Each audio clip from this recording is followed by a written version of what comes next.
He celebrated his chimp's birthday, but he ended up by his pet's angry companions who didn't get cake. And they tore him apart. They tore his face off, they tore his dick off, they tore his feet off, they bit his fingers off. It's one of the most horrific, cruel attacks you'll ever hear of. The savage primates knew exactly how to finish him off. Chimps recognize you need your fingers in order to do things. You need your face in order to see. You need your dick in order to fuck. So that's the things they go after. However, as incredible as it sounds, St. James Davis survived. Now finds himself in this state. He has 20 more surgeries to go to before he'll be back to his original handsome self. The Davis couple adopted Mo in 1967 when the chimpanzee was still a tiny baby. From then on, they decided to take him in as a son since LaDonna was infertile due to a cancer she had been treated for. Everything was beautiful. They had formed a family with the primate. They dressed him, taught him how to go to the toilet and to eat with cutlery. However, of course, it was impossible for him to live with them because as he grew older, he became more and more dangerous. So, after more than 30 years of living together, they had to send him to an animal sanctuary. Mo was taken away from you. You had to put him, they told you had to obey the law, put him in a sanctuary. Right. How long had he been in the sanctuary when the accident happened?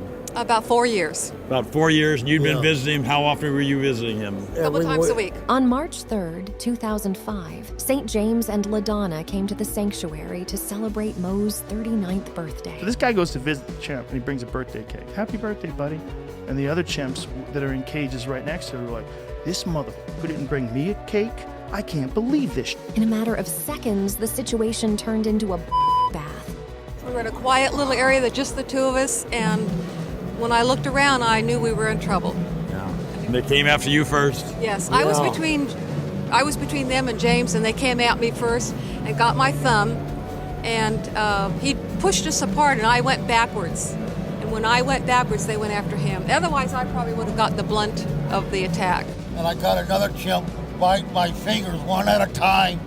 One was beating me with like a bat, and the other one was sitting on my back, eating me alive. My butt, my privates, just my neck, head, and it's a miracle that I'm alive. Of course, it was a miracle. The furious chimpanzees mutilated him almost from head to toe, and the chances of him staying alive were truly minimal. They also had to consider all the infections that he could contract after the rabid bites. They put him in a sealed environment and kept him alive. It took about 3 to 4 weeks to get all the infection under control. I think the infection would have been your biggest worry. It was a really bad thing, and they actually didn't think he was going to make it because of the infection. And so many open wounds. He'd lost so much blood and so many different organs that they really had to fight. And that's the good thing about Loma Linda and hospitals like that they will undertake almost a situation that shouldn't maybe be happening. Yeah. He stuck his thumb in my eye and peeled off this side of my face over my other side of the face. Then he drugged me, bit off my heel, and he drugged me down a hill 30 feet, so impacted with dirt and mud. It took him a long time to really clean me up. The brutality of chimpanzees when attacking is something worth investigating. These are animals that, if they can completely dismember their victim, they will do it. They did it to try to take away from him the things he wants and needs. Like chimps recognize you need your fingers in order to do things. You need your face in order to see. You need your dick in order to fuck. So that's the things they go after. Fucking assholes. They don't just try to kill you. They try to take away what it means to be a human. So if you try to hide your hands, they'll pull your hands away from you, open them up, and bite them off like crazy with a rage-filled look in their eye. And they don't communicate with language, so they only have this sense in their head of what's fair and what's not fair and what you've done to them. So if you do something that makes them jealous, they think immediately you've done something bad to them. They don't think that, no, I just gave my friend a cake.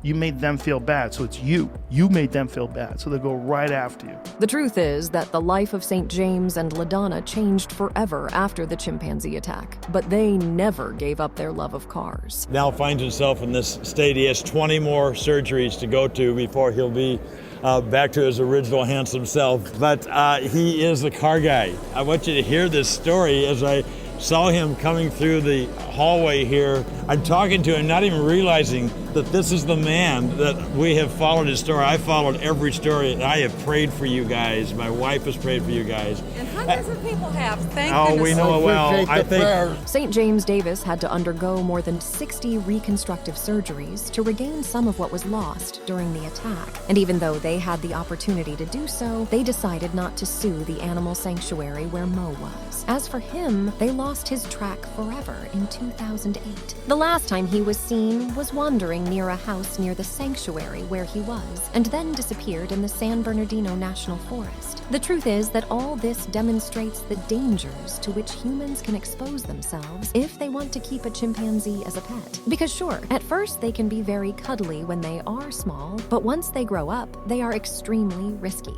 And that was proven firsthand by the Davis couple, who unwittingly ended up mutilated by the rage and jealousy of these furious and fearsome animals.